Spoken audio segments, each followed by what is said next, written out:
Soy Jenny Pérez, bienvenidos a la entrevista en Deutsche Welle. Venezuela y la historia de una grave crisis sin solución hasta ahora. Es oficial, la Unión Europea no reconoce a Nicolás Maduro como presidente y tampoco Estados Unidos, pero ¿en qué se traduce esto para los venezolanos que piden verdad y que piden justicia? ¿Está la comunidad internacional haciendo lo suficiente? ¿Qué mecanismos faltan por activar y cuánto más tiempo hará falta? Para responder estas preguntas nos acompaña en directo desde los Estados Unidos el señor embajador Washington Abdala, embajador permanente de Uruguay ante la OEA desde el año 2020. Embajador Abdala, sea usted muy bienvenido a la entrevista en Deutsche Welle. Un placer, Jenny, gracias por su tiempo. Embajador, su intervención ante la OEA tras las elecciones en Venezuela el 28 de julio fue noticia internacional y no solo por ser el primero en reconocer el triunfo de Edmundo González, sino también por haber interpelado duramente a sus colegas para alcanzar una resolución en contra de Nicolás Maduro. ¿Qué ha cambiado, embajador, en la OEA desde ese día? El clima, probablemente el clima y la sensibilidad de los países, básicamente porque lo que sucedió en Venezuela fue un acto que no vio la dictadura, no lo vieron venir.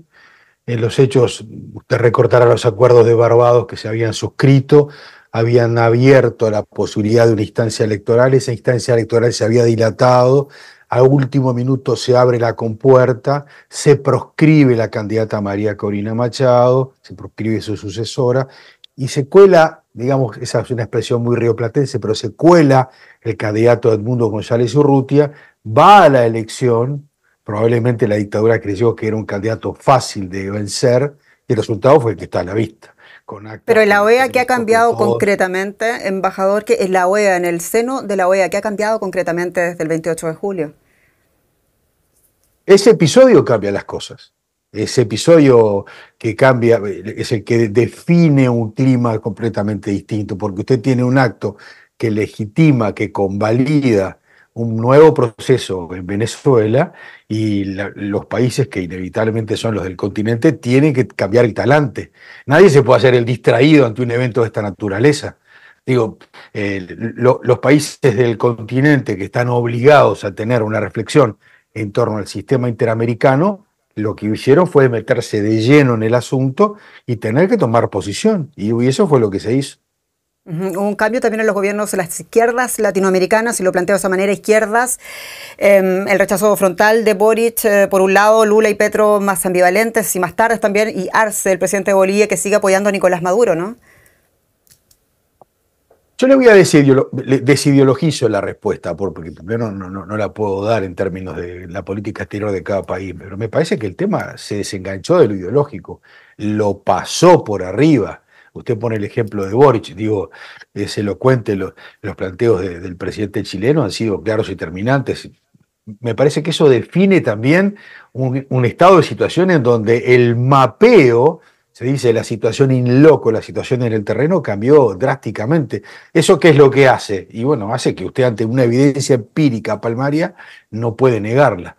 Y eso es bueno porque usted tiene una docena de países que están muy claros parados en este asunto y van definiendo una ruta que tiene que ver con un ejercicio de mayor intensidad en la narrativa. Eso es bueno, porque en la comunidad internacional no tenemos coercibilidad y está bien que no la tengamos.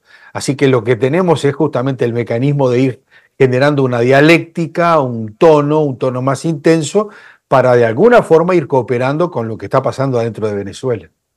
Claro, hablamos, la narrativa ha cambiado positivamente hacia la lucha de la oposición venezolana, organizada o no organizada, pero concretamente en términos de presión internacional, y lo digo al interior de la OEA, de la Organización de Estados Americanos. ¿Le parece que ha habido un avance? Si usted reconoce ese cambio de narrativa, ¿ha habido un avance también en la expresión de los elementos, de las herramientas que posee la OEA para hacer esa presión hacia el gobierno venezolano? Vamos a ser francos, Jenny, porque si no estamos jugando al gato y al ratón. La comunidad internacional no siempre tiene instrumentos como para cambiar la realidad. Esto no es Disney, no se cambia de un minuto al otro. Lo que hace la comunidad internacional es con los instrumentos que tiene va funcionando. A ver, Comisión Interamericana de Derechos Humanos, área especializada en el territorio de los derechos humanos. Han dicho todo lo que se puede decir sobre un territorio donde hay terrorismo de Estado, violencia en materia de mujeres, violencia en materia de derechos humanos, privaciones de libertad de menores de edad. Estamos hablando de arriba de 2000 y pico de personas privadas de libertad. No estamos hablando de un chiste. Esto es grave y de verdad que es grave. Bueno, esa comisión lo que ha dicho es... Por esa gravedad, embajador, precisamente por esa gravedad, mucha gente se pregunta por qué no se avanza en los mecanismos que sí dispone la OEA.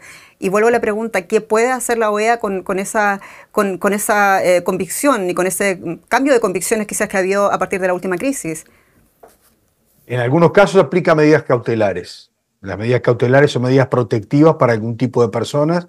La OEA, no específicamente, la Comisión Interamericana de Derechos Humanos tiene ese mecanismo y lo puede aplicar. Tampoco es mágico el mecanismo. Tampoco es mágico porque usted está dialogando con un gobierno autocrático. O sea que aplicar medidas provisionales en un territorio donde del otro lado la reciprocidad no es fácil, el tema no se resuelve inmediatamente, pero lo ha hecho y se han aplicado algún tipo de medidas cautelares y están en vía seguramente de seguirse aplicando. El Consejo Permanente de la OEA es el otro territorio, se ha reunido periódicamente, ahora se reunió justamente para analizar esto hace muy pocos días y ha sido bastante expreso. En una primera reunión hubo una decisión consensuada que costó mucho porque hay países que tienen una visión un tanto más ecléctica y se puede comprender, y luego vino esta sesión de la Comisión Interamericana donde las cosas fueron más explícitas. Y yo ya lo he dicho, vamos a sesionar hasta el día que corresponda. O sea, si hay que sesionar cada 10 días, una vez por semana, este tema tiene que estar presente, porque si uno no sirve en este momento para este tipo de circunstancias que son dramáticas, entonces no sé para qué sirve uno. Usted dice que la OEA tiene que entenderse con un gobierno autocrático, por eso no es fácil, y yo le pregunto, en su opinión, ¿es un gobierno autocrático el que hay en Venezuela o es una dictadura? Autocracia, dictadura, despotismo, tiranía, hágame la diferencia. No la hay. En los hechos, cuando usted quebranta el Estado de Derecho, cuando usted no respeta la separación de poderes, cuando usted usurpa ilegal y ilegítimamente el poder, estamos delante de una dictadura comilfó. Digo, no tiene demasiado misterio. Esto es una dictadura, además cruenta, de las más oprobiosas de Latinoamérica. Nosotros ya creíamos que habíamos visto todo con Nicaragua y con Cuba, y en realidad esta gente rompe récords de lo que es violencia continental.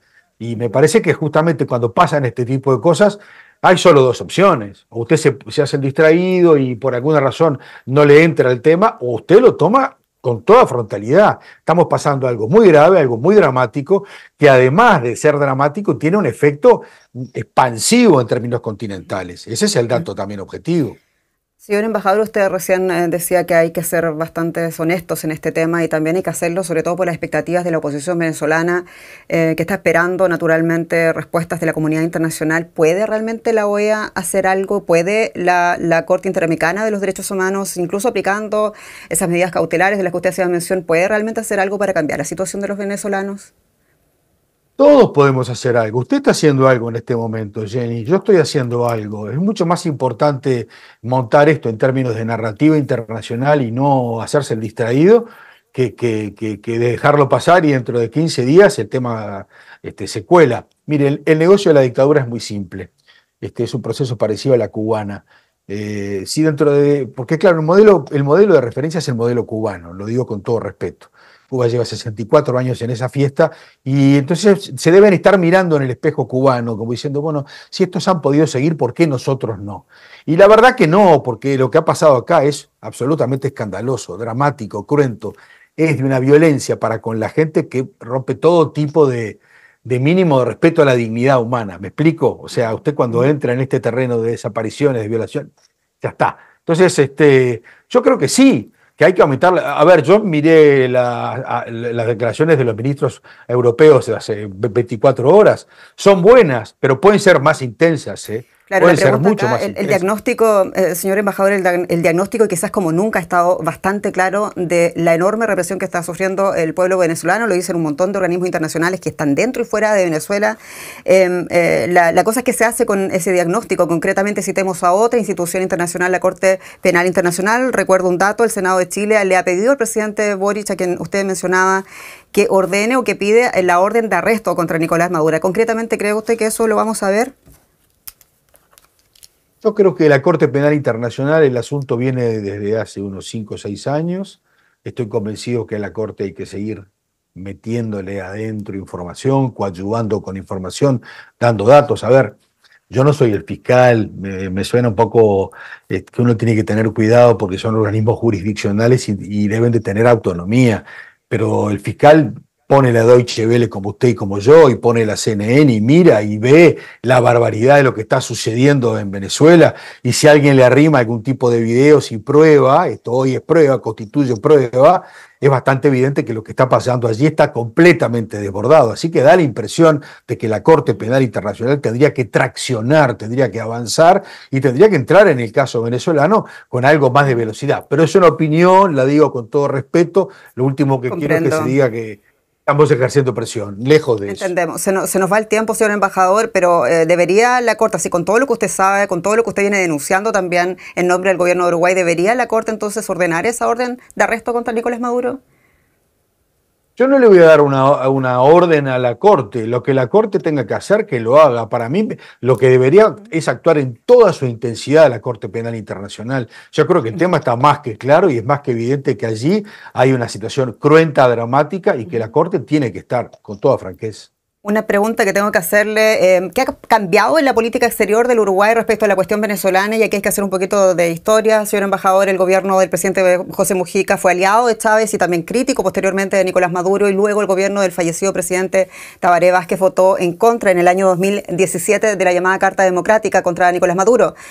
¿Cuánto ha cambiado entonces Uruguay su política hacia Venezuela hoy?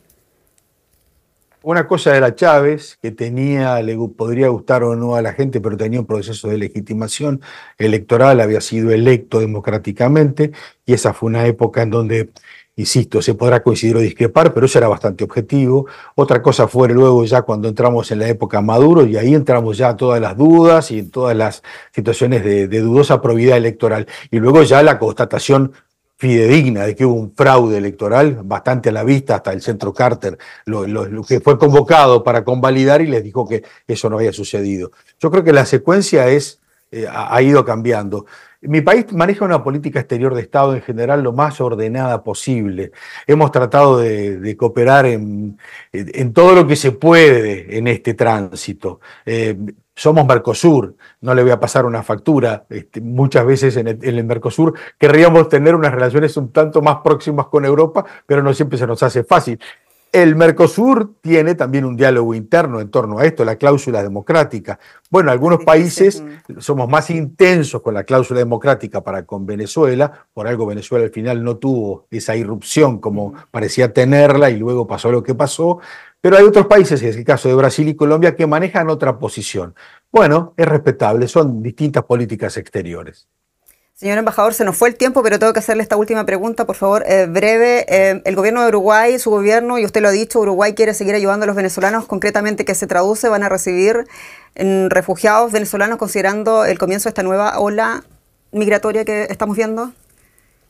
No es migratoria, es un desplazamiento forzado, perdón que hago una anotación. No son migrantes, los echa la realidad, los expulsa la dictadura, los expulsa porque no pueden vivir más. Yo utilizaba una expresión del otro día media metafórica, no hay 8 millones de venezolanos que están haciendo turismo en el mundo, están desesperados. Los que vengan a Uruguay tienen un destino, lo han ido encontrando y el Uruguay los ha recibido de brazos abiertos, esa es la realidad.